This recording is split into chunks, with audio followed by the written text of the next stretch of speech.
పొన్నూరు హనుమాన్ ఆలయం. గుంటూరు జిల్లా పొన్నూరు పట్టణం ఎంతో ప్రాచీనమైన పుణ్యక్షేత్రంగా ప్రసిద్ధి చెందింది. ఈ ప్రదేశంలో ఉన్న శ్రీ వీరాంజనేయస్వామి దేవాలయం దక్షిణ భారతదేశంలోనే అతిపెద్ద హనుమంతుని విగ్రహాన్ని కలిగిన ఆలయంగా పేరుపొందింది. శ్రీ ఆంజనేయస్వామి భక్తులకు ఆశీర్వాదాన్ని పంచుతూ అనేక దివ్య చరిత్రలతో పొన్నూరు క్షేత్రం మహిమలు నిండి ఉంది. ఆలయ నిర్మాణం వెనుక గొప్ప కథ. ఈ ఆలయం నిర్మాణం వెనుక ప్రధాన పాత్రధారి అయిన కంచర్ల గోపన్నగారు 19వ శతాబ్దంలో జీవించిన ధర్మపరాయణుడు, కవి, జ్యోతిష్కుడు మరియు ఓ మహాభక్తుడు. ఆయన తన జీవితాన్ని హనుమంతుని సేవకు అంకితం చేశాడు. ఆయనకు ఓ రోజు స్వప్నంలో శ్రీ హనుమంతుడు దర్శనమిచ్చాడు. దేవుడు గోపన్నను ఆదేశిస్తూ, పొన్నూరులో నా మూర్తిని ప్రతిష్ఠించు, అక్కడే నేను భక్తులకు అనుగ్రహిస్తాను అని చెప్పాడు. ఆ స్వప్న దర్శనంతో ప్రభావితుడైన గోపన్న తన నివాస ప్రాంతమైన పొన్నూరులోనే హనుమంతుని విగ్రహాన్ని నిర్మించాలని నిర్ణయించాడు. అప్పట్లో ఇది పెద్ద ప్రాజెక్టు. కాని తన శ్రద్ధతో, ధర్మబద్ధతతో ఆయన విగ్రహ నిర్మాణం ప్రారంభించాడు.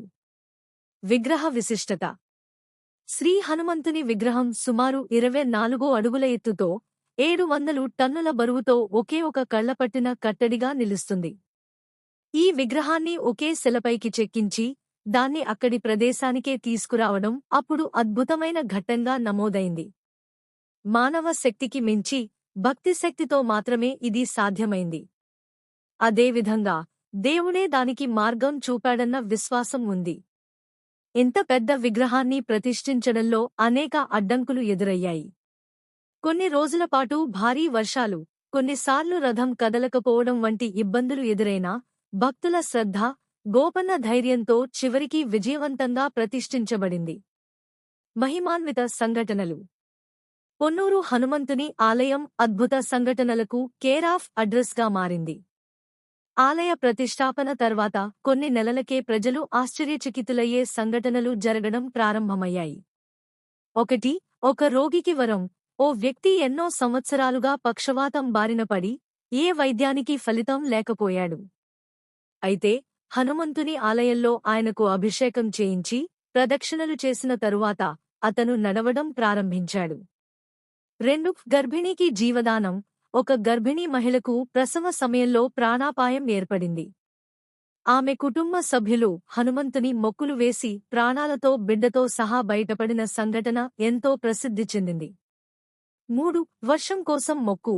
పొన్నూరులో కొన్ని సంవత్సరాలు పంటల కోతలతో ప్రజలు తండోపతండాలుగా ఆకలితో బాధపడేవారు. అప్పట్లో గ్రామస్థులు హనుమంతుడి పాదాల వద్ద దీపాలు వెలిగించి వర్షం కోసం మొక్కుకున్నారు.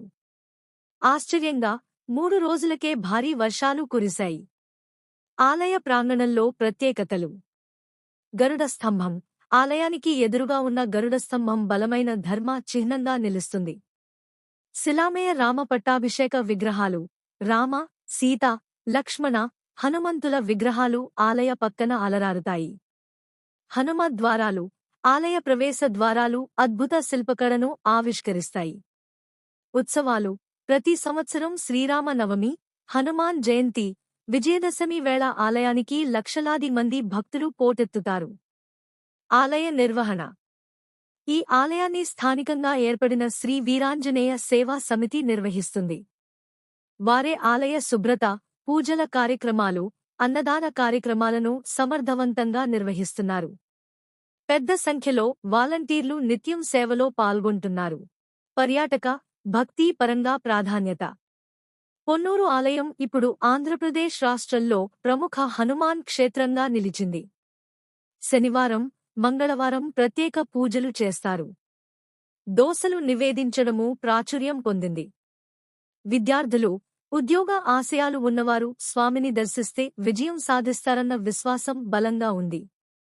ఈ ఆలయం గాని, అక్కడి స్వామి మహిమల గాని, గోపన్న భక్తిగాథ గాని భక్తుల హృదయాల్లో చిరస్థాయిగా నిలిచిపోయాయి. ఇది కేవలం దేవాలయం మాత్రమే కాదు, భక్తి, ధైర్యం, శ్రద్ధలకు ప్రతీకగా నిలిచే క్షేత్రం. మీకు ఈ వీడియో నచ్చితే లైక్ చేయండి, షేర్ చేయండి, సబ్స్క్రైబ్ చేయండి.